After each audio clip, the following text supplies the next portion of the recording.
Hello students, welcome to this class on idioms. These idioms are there as a part of your 10th class syllabus. Now let us discuss some of the idioms that are given in your textbook, and in addition to those, we shall discuss some general idioms also. First of all, let us try to know what an idiom is. Look at the line here, idiom. What is the pronunciation here? Idiom. What is the meaning of an idiom? What is the definition?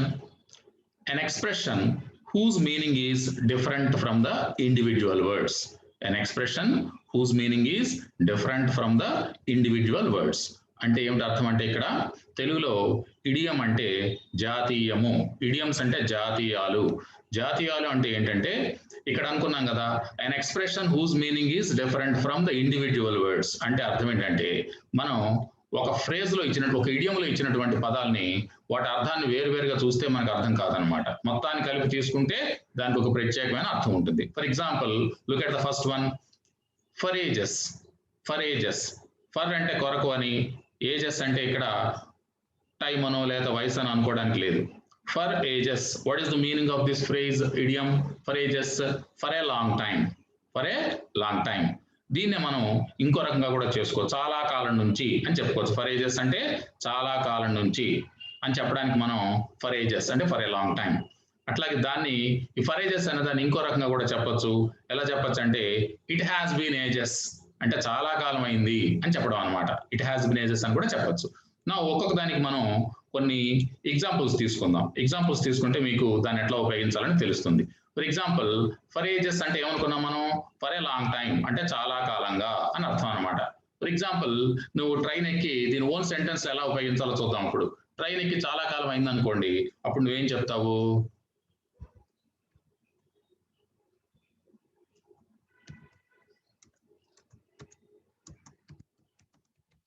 I have not boarded a train for ages. అంటే దాని అర్థం ఏంటి ఇక్కడ? I have not boarded a train for ages అంటే నేను train ఎక్కి చాలా కాలం అయింది, ఈ మధ్య ట్రైన్ ఎక్కలేదు అని అర్థం అనమాట. లేదా దీన్ని ఇంకో రకంగా కూడా చెప్పొచ్చు, ఇట్ హ్యాస్ బీన్ ఏజెస్. ఇందాక అనుకున్నాం కదా, ఎలా చెప్పొచ్చు అంటే నువ్వు నీ ఫ్రెండ్ని కలిసి చాలా కాలం అయింది అనుకో, అప్పుడు నువ్వేం చెప్తావు? It has been ages since I met my friend. అంటే దాని అర్థం ఏంటి? నా ఫ్రెండ్ని కలిసి చాలా కాలం అయ్యింది. So it has been ages అని చెప్పొచ్చు, లేదా ఫర్ ఏజెస్ అని కూడా చెప్పొచ్చు అనమాట. నెక్స్ట్ చూద్దాం, ద డియర్ డిపార్టెడ్. ఇది మన 10th క్లాస్ సిలబస్ లో ఉంది, the dear departed. So what is the meaning of this idiom the dear departed? దీనికి రెండు అర్థాలు ఉన్నాయి. ఒకటి ఏంటంటే someone whom you love is dead. Someone whom you love is dead అంటే నీకు చాలా ప్రియమైనటువంటి వ్యక్తి లేదా ఇష్టమైనటువంటి వ్యక్తి చనిపోయినప్పుడు ద డియర్ డిపార్టెడ్ అంటే that person is dead, that person whom I love is dead అని అర్థం వస్తుంది. రెండోది, something that you love is lost. నీకు బాగా ఇష్టమైనటువంటి వస్తువులు ఏదైనా లేదా విషయాలు పోయినాయి అనుకోండి, అప్పుడు కూడా మీరు ఏం చేస్తారంటే my dear is departed, my dear departed అని చెప్తారు. అంటే నాకు ఇష్టమైన వస్తువు నేను పోగొట్టుకున్నాను, కోల్పోయాను అని చెప్తారనమాట. దాన్ని మనం డియర్ డిపార్టెడ్ అంటారు. మరి దీనికి ఒక్కొక్క దానికి మరి ఈ రెండు అర్థాలకి విడివిడిగా మనం చూద్దాం. Someone whom you love is dead, దీని అర్థం ఏంటో చూద్దాం ఇక్కడ మనం. సో ఇక్కడ చూడండి, ఫర్ ఎగ్జాంపుల్ ఒక ఫ్యామిలీలో ఒక అందరికీ ఇష్టమైన వ్యక్తి చనిపోయాడు అనుకోండి, అప్పుడు వాళ్ళు ఏం చెప్తారు? అప్పుడు మనం ఏం చెప్తామంటే the family mourned the dear departed. Dear departed అంటే మనం డియర్ అంటే ఏమనుకున్నాం? మనం ఇష్టమైనటువంటి వ్యక్తి. డియర్ డిపార్టెడ్ అంటే ఇష్టమైన వ్యక్తి చనిపోయాడు. వాళ్ళు అందుకని వాళ్ళందరూ కూడా మౌర్నింగ్ అంటే ఏంటి? వాళ్ళందరూ కూడా బాధపడుతున్నారు. So the family mourned the dear departed అని మీరు చెప్పచ్చు. అట్లాగే ఫర్ ఎగ్జాంపుల్, ఒక వ్యక్తి తనకి ఇష్టమైనటువంటి వాల్యుబుల్స్ అంటే విలువైన వస్తువులను పోగొట్టుకున్నాడు అనుకోండి, అప్పుడు మనం ఏం చెప్తామంటే అది అతను పోగొట్టుకున్నాడు ఇష్టమైందని చెప్పడం కోసం మనం ఏం చెప్తాం ఇక్కడ? ఎలా చెప్పచ్చు అంటే when the man lost his valuables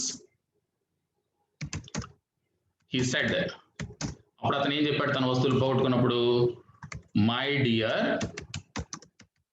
departed అంటే నాకు ఇష్టమైనది పోగొట్టుకున్నాను అని చెప్పాడు అనమాట. When the man lost his valuables అంటే విలువైన వస్తువులను పోగొట్టుకున్నప్పుడు ఏం చెప్పాడు? ఈ సైడ్ ఏం చెప్పాడు? My dear departed. సో ఆ రకంగా మనకి ఇష్టమైన వ్యక్తిని లేదా వ్యక్తుల్ని లేదా వస్తువుల్ని పోగొట్టుకున్నప్పుడు మనం పోయిందని చెప్పడం కోసం లేదా ఆ వ్యక్తి చనిపోయాడని చెప్పడం కోసం డియర్ డిపార్టెడ్ అని మనం చెప్తాం అనమాట. అట్లాగే ఇంకోటి చూసినట్లయితే get rid of. Get rid of అంటే ఏంటి? త్రో అవే అంటే మనకు అవసరం లేని దాన్ని దూరంగా విసిరేయడం లేదా వదిలిపెట్టేయడం. రిమూవ్ అన్డిజైరబుల్ అంటే మనకి పనికి మాలిన దాన్ని లేదా మనకి పనికి రానటువంటి విషయాన్ని మనం విడిచిపెట్టడం అంటే మనకు ఉపయోగపడనటువంటి దాన్ని విడిచిపెట్టడం. That is called get rid of అంటాం. అంటే వదిలించుకోవడము అంటే మనం దూరం చేసుకోవడం దాన్ని మనకి పనికి రానటువంటి దాన్ని. ఇప్పుడు ఫర్ ఎగ్జాంపుల్ మనకి కొంతమంది పిల్లల్లో కొన్ని చెడ్డ అలవాట్లు ఉంటాయన్నమాట. వాటిని వాళ్ళు తొలగించుకోవాలి, దూరం చేసుకోవాలి. అప్పుడే వాళ్ళు ముందుకు వెళ్తారనమాట లైఫ్ లో. కాబట్టి మనం ఏం చెప్తాం అక్కడ? Children should get rid of bad habits. Children should get rid of దేన్ని వాళ్ళు దూరం చేసుకోవాలి, దేన్ని వాళ్ళు విడిచిపెట్టాలి? Bad habits. అట్లాగే లేకపోతే మనం ఇంకో రకంగా కూడా చెప్పచ్చు అనమాట. సపోజ్ ఎవరైనా మీ ఫ్రెండ్ లో లేజినెస్ ఉంది, అదొక నెగిటివ్ క్వాలిటీ కదా, అన్డిజైరబుల్ క్వాలిటీ. కాబట్టి మీరు దానికి ఏం చెప్తారు ఇక్కడ? ఆ అన్డిజైరబుల్ క్వాలిటీని నువ్వు వదిలేయాలరా అని చెప్పాలి వాడికి. అప్పుడు నువ్వేం చెప్తావు? రాము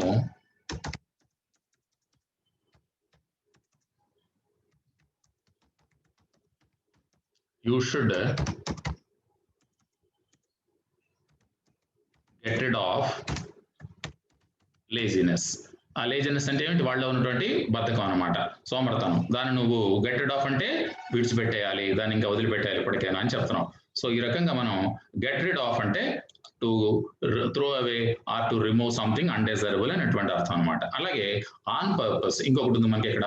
ఆన్ పర్పస్ అంటే ఏంటంటే ఒక పనిని ఏదైనా మనం ఉద్దేశపూర్వకంగా కావాలని చేసినప్పుడు దాన్ని ఏమంటామంటే ఆన్ పర్పస్ అంటాం. ఆన్ పర్పస్ అంటే అది. సో ఇప్పుడు మనం చూద్దాం. దాని అర్థం ఏంటంటే ఇంటెన్షనల్లీ అంటే ఉద్దేశపూర్వకంగా, డెలిబరేట్లీ అంటే ఇది కూడా అదే అర్థం అనమాట. వాంటన్లీ కావాలని చేశాడు అంటాం కదా, కావాలనే అర్థంలో కావాలని ఉద్దేశపూర్వకంగా అనే అర్థంలో ఏమంటాము? ఆన్ పర్పస్ అనేటువంటి ఇడియం మనం ఉపయోగిస్తాం అనమాట. సో ఇప్పుడు ఇక్కడ ఆన్ పర్పస్ ఎలా ఉపయోగించాలో ఓన్ సెంటెన్స్ లో మనం చూద్దాం. రైట్. సపోజ్ ఇప్పుడు కొంతమంది ఏం చేస్తారంటే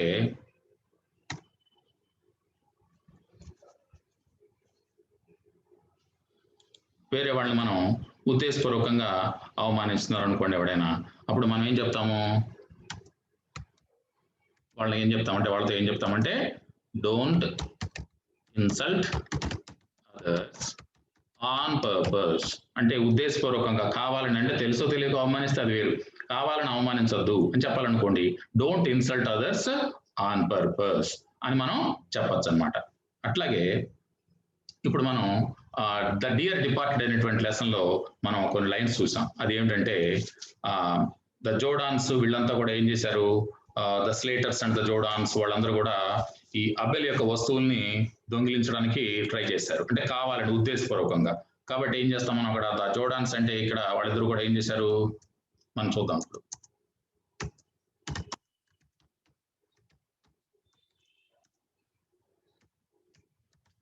Yes, the Jordans tried to steal Abel's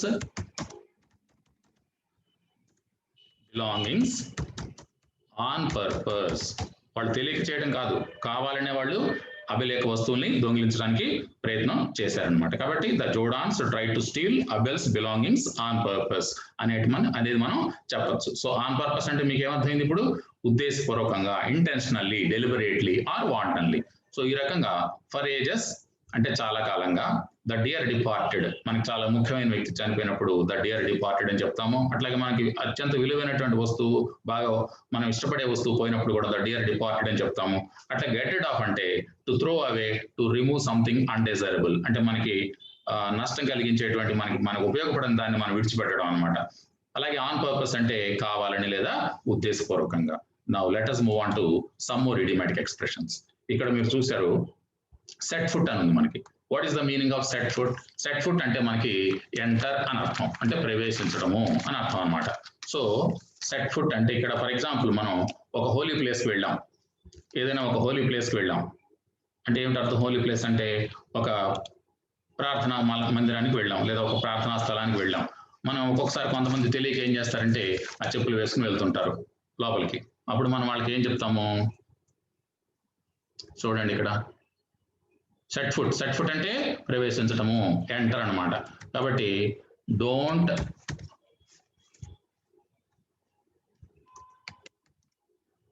set foot in a temple in footwear. Footwear అంటే మనం చెప్పులు లేదా అట్లాంటివి వేసుకుని టెంపుల్ లాంటి చోటకి మనం వెళ్ళకూడదు. కాబట్టి దాన్ని ఏమంటాము? Don't set foot in a temple, don't enter a temple in footwear. In అంటే వేరింగ్ అని అర్థం, ధరించి అని అర్థం. ఇది మనం గుర్తుపెట్టుకోవాలి. అట్లాగే ఇంకోటి చూసాం మనం ఇప్పుడు,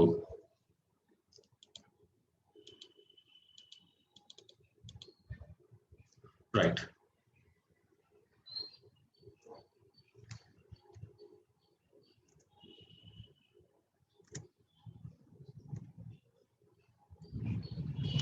ఎస్, సపోజ్ మీ ఫ్రెండ్ నిన్ను ఇన్సల్ట్ చేశాడు, అప్పుడు నువ్వేం చెప్తావు అనమాట? అతను నేను ఇంట్లో మీ ఇంట్లో నేను ఎప్పుడు కాల్ పెట్టను, మీ ఇంట్లో నేను ఇప్పుడు కూడా రాను అని చెప్తాం కదా. దాన్ని ఏమంటామంటే ఎస్. అప్పుడు మనం ఏం చెప్తాము?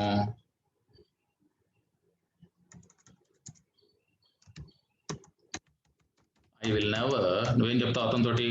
I will never set foot in your house. మళ్ళీ మీ ఇంటికి నేను ఎప్పుడు కూడా మీ ఇంట్లో కాల్ పెట్టను, ఎందుకంటే బికాస్ యూ హ్యావ్ ఇన్సల్టెడ్ మీ అని చెప్తావు కదా. So I will never set foot in your house అని మనం చెప్పచ్చు అనమాట. సో ఇక్కడ అలాగే at length. At length means what is the meaning of at length?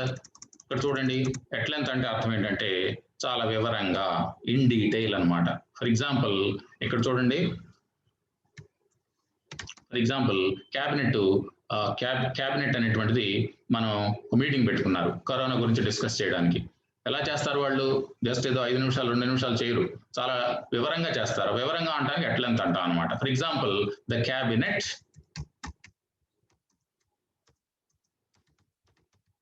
Discussed corona. ఎలా డిస్కస్ చేశారు? At length. అంటే చాలా ఆ విషయం గురించి చాలా కూలంకషంగా వివరంగా చాలాసేపు డిస్కస్ చేయడం జరిగింది. ఇది మనం ఇలా రాయొచ్చు అనమాట, ఓన్ సెంటెన్స్ అనేది. అట్లాగే ఇంకోటి ఏదైనా చెప్పాలనుకున్నప్పుడు మనం ఎట్లా రాయొచ్చు ఒకసారి చూద్దాం.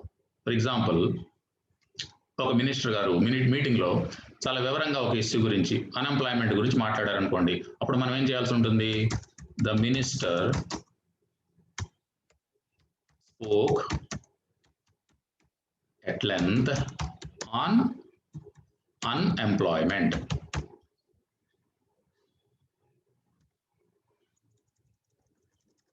On education. అదర్వైజ్ ఎడ్యుకేషన్ గురించి మాట్లాడాను అనుకోండి ఆయన, మనం ఏం చెప్తాము? The minister spoke at length on education, అంటే అబౌట్ ఎడ్యుకేషన్. అట్లాగే మనం ఎట్ ఏ లాస్ అనుకున్నాం. మనం ఇక్కడ ఎట్ ఏ లాస్ అంటే అర్థం ఏంటి? ఒకసారి చూడండి. At a loss means uncertain, confused. అంటే మనం ఒక పని చేయాలా వద్దా చేయలేని స్థితిలో ఉంటాం, ఒక్కొక్కసారి ఏం చేయాలో తెలియని స్థితిలో ఉంటాం, అంటే కన్ఫ్యూజన్ లో ఉంటాం అనమాట. అలాంటప్పుడు ఏం చేస్తామంటే మనం ఎట్ ఏ లాస్ అని చెప్పడం అనేది జరుగుతుంది. ఫర్ ఎగ్జాంపుల్ మనకి చూసినట్లయితే మనం సడన్ గా మీరు చదువుకుంటున్నారు, పవర్ పోయింది. అప్పుడు మనం ఏం చేస్తాం? ఎలా ఫీల్ అవుతారు మీరు? అది ఎప్పుడు వస్తుందో తెలియదు, పక్కన ఏముందో మనకి తెలియదు. అలాంటప్పుడు ఏం చేస్తాము? చూడండి అక్కడ, పవర్ వెంట్ ఆఫ్, పవర్ పోయినప్పుడు I felt at a loss. I felt at a loss అంటే అర్థం ఏంటి? పవర్ పోయినప్పుడు సడన్ గా ఎలా ఫీల్ అయ్యావు నువ్వు? చాలా కన్ఫ్యూజ్డ్ గా, లేకపోతే అన్సర్టెన్. అన్సర్టెన్ అంటే ఏమిటి? ఏం చేయాలో తెలియని పరిస్థితి నీకు వచ్చిందనమాట. అలాంటప్పుడు మనం ఏం చేస్తామంటే ఎట్ ఏ లాస్ అని చెప్పడం అనేది జరుగుతుంది. సో ఎట్ ఏ లాస్ అంటే ఏమిటి అర్థం? అక్కడ అన్సర్టెన్ ఆర్ కన్ఫ్యూజ్డ్. దాన్ని మనం ఇంకో రకంగా కూడా చెప్పొచ్చు. ఎట్లాగా? ఫర్ ఎగ్జాంపుల్ ఒకసారి చూడండి, మీ ఫ్రెండ్ మంచి ర్యాంక్ ఎక్స్పెక్ట్ చేస్తున్నాడు ఎంసెట్ లో, కానీ అతనికి చాలా లో ర్యాంక్ వచ్చింది. అప్పుడు అతను ఎలా ఫీల్ అవుతాడు? అన్ఎక్స్పెక్టెడ్గా అలాంటి ర్యాంక్ వస్తే చాలా కన్ఫ్యూజ్ అవుతాడు, ఏం చేయాలో తెలియని పరిస్థితి. కాబట్టి మనం ఎలా చెప్పచ్చు దానికి? చూడండి ఇక్కడ, వెన్ మై ఫ్రెండ్ లేదా వెన్ రాజు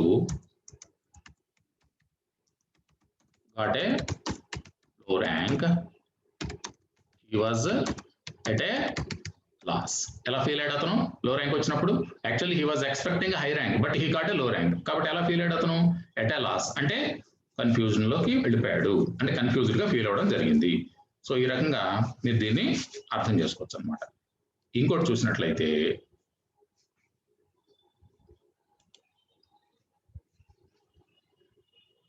రైట్, మరి గెట్ వన్స్ ఓన్ వే, ఇది మనం చూద్దాం ఇప్పుడు. గెట్ వన్స్ ఓన్ వే దాని అర్థం ఏంటి ఒకసారి చూడండి. Get or do what one wants despite opposition, అంటే మనకి అనేక రకాల వ్యతిరేకతలు ఉంటాయి, మనకి వ్యతిరేక పరిస్థితులు ఉంటాయి, అయినప్పటికీ కూడా మనం అనుకున్నది, కొంతమంది ఏం చేస్తారు, వాళ్ళు అనుకున్నది తప్పనిసరిగా చేసి తీరుతారనమాట. అలా చేయడాన్ని ఏమంటారంటే గెట్ వన్స్ ఓన్ వే. అంటే పరిస్థితులు అనుకూలంగా లేకపోయినా, even though the things are opposite, if one wants to get or do what one wants, that is what is called get one's own way.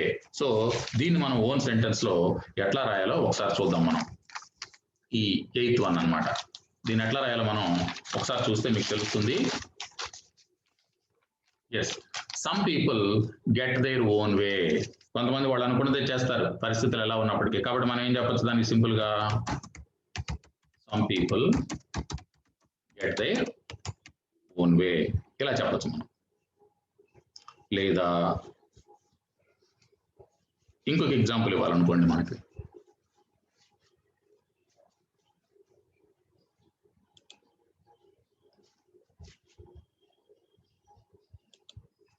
ఎట్లా ఇస్తాం మరి దానికి?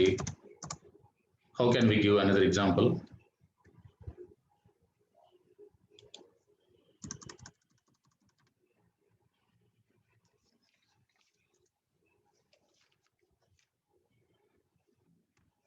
రైట్, ఎస్, ఫర్ ఎగ్జాంపుల్ ఒక strong man ఉన్నాడు, అతను ఎప్పుడు కూడా పరిస్థితులు ఎలా ఉన్నా తను అనుకున్నదే చేయగలుగుతాడు. కాబట్టి మనం ఏం చేస్తాం అక్కడ, స్ట్రాంగ్ మ్యాన్ ఏం చెప్పచ్చు అక్కడ మనం, strong man always gets his own way, అంటే తను అనుకున్నదే చేస్తాడు స్ట్రాంగ్ మ్యాన్ అనేటువంటి వాడు, ఎందుకంటే అతను స్ట్రాంగ్ మ్యాన్ కాబట్టి. అలాగే drive a hard bargain, what is the meaning of drive a hard bargain? ఒకసారి ఇక్కడ చూడండి,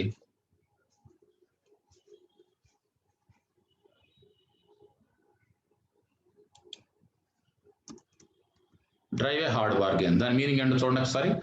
బి అన్కాంప్రమైజింగ్, అంటే తను అనుకున్న విషయంలో ఏ మాత్రం కూడా రాజీ పడకుండా ఉంటే దాన్ని ఏమంటామంటే డ్రైవ్ ఏ హార్డ్ బార్గెన్, అంటే ఏ మాత్రం కూడా తను అనుకున్న దానికి కాంప్రమైజ్ కాకుండా తను చేయదలుచుకుని చేస్తే దాన్ని బి అన్కాంప్రమైజింగ్ అంటాం అనమాట. ఒకసారి మనం దీని యొక్క అర్థం చూసాం కదా. సో ఫర్ ఎగ్జాంపుల్ నువ్వు అనుకున్నది అన్కాంప్రమైజింగ్ గా ఉండాలి నువ్వు అని అన్నావు అనుకోండి, మనం ఏం చెప్తాం అప్పుడు? దేనికి రాజీ పడద్దు నువ్వు అన్నారనుకోండి ఎవరితో, మనం ఏమంటాం అప్పుడు?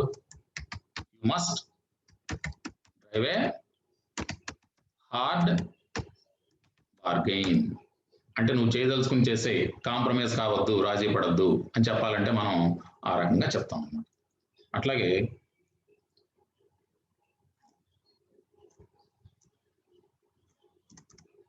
ఇంకొక మీనింగ్ చూద్దాం మనం, ఒక ఓన్ సెంటెన్స్ మనం చూద్దాం. ఎస్ రైట్, మనం సక్సెస్ సాధించాలనుకోండి, మనం రాజీ పడుతూ కూర్చుంటే డిఫీట్ తోటి కుదరదు. కాబట్టి ఏం చేయాలి మనం? Yes, to achieve success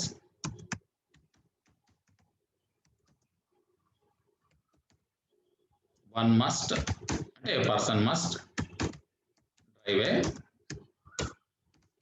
hard bargain, అది అన్నమాట. అంటే రాజీ పడకుండా ఉండడము, తను అనుకున్నది చేసేయడం, that is called drive a hard bargain. అట్లాగే మనం ఇంకోటి చూసినట్లయితే take by surprise. Take by surprise means surprise somebody with something unexpected. మనం 8th క్లాస్లో చూసాం, అంటే సడన్ గా ఏదైనా మనకు అనుకోకుండా జరిగినప్పుడు మనం ఏమనుకుంటామంటే టేక్ బై సర్ప్రైజ్ అంటాం. For example Gopi he came to the village to see his mother and sister Kamala after a long time. He had not informed them about his arrival. Suddenly he visited his mother and sister. So that was an unexpected visit. అలా వచ్చినప్పుడు వాళ్ళు ఏమవుతారు, సహజంగా కొంచెం ఆశ్చర్యానికి గురవడం జరుగుతుంది. కాబట్టి ఇక్కడ మనం ఏం చేస్తాము,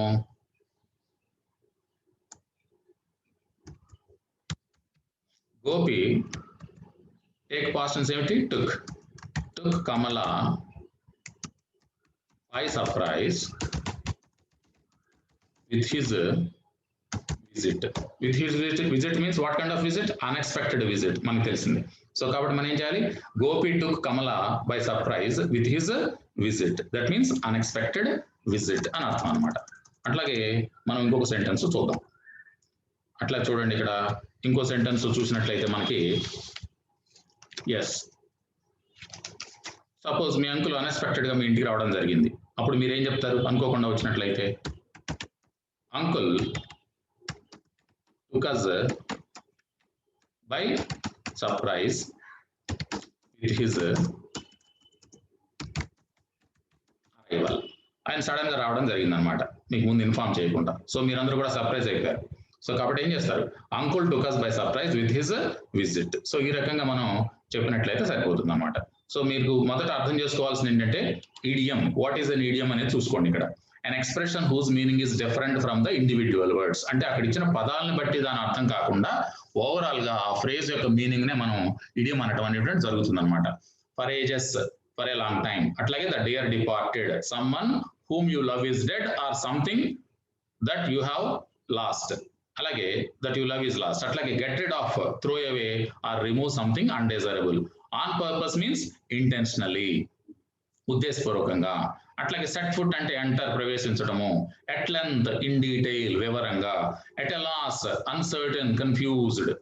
అలాగే get one's own way, one's own way అంటే మరి పరిస్థితులు ఎలా ఉన్నా మనం ఒక వ్యక్తి తను చేయదలుచుకుంది చేసేయడం అనమాట. That is get one's own way. Next once own way. Drive a hard bargain అంటే రాజీ లేకుండా ఉండడము. టేక్ బై సర్ప్రైజ్ అంటే ఏమిటి అర్థము, ఎస్, మనం ముందుగా ఎటువంటి ఇన్ఫర్మేషన్ ఇలాంటివి లేకుండా సడన్ గా ఒక పని చేయడం ద్వారా ఆశ్చర్యానికి గురి చేయడం, ఈ రకమైనటువంటి అర్థంతో ఇవన్నీ కూడా ఉన్నాయి. మీరు ఓన్ సెంటెన్స్ రాయాలన్నప్పుడు ఈ రకంగా యూజ్ చేయొచ్చు. అట్లాగే లేదా మీరు సొంతగా కూడా రాసేటువంటి అవకాశం ఉంటుంది.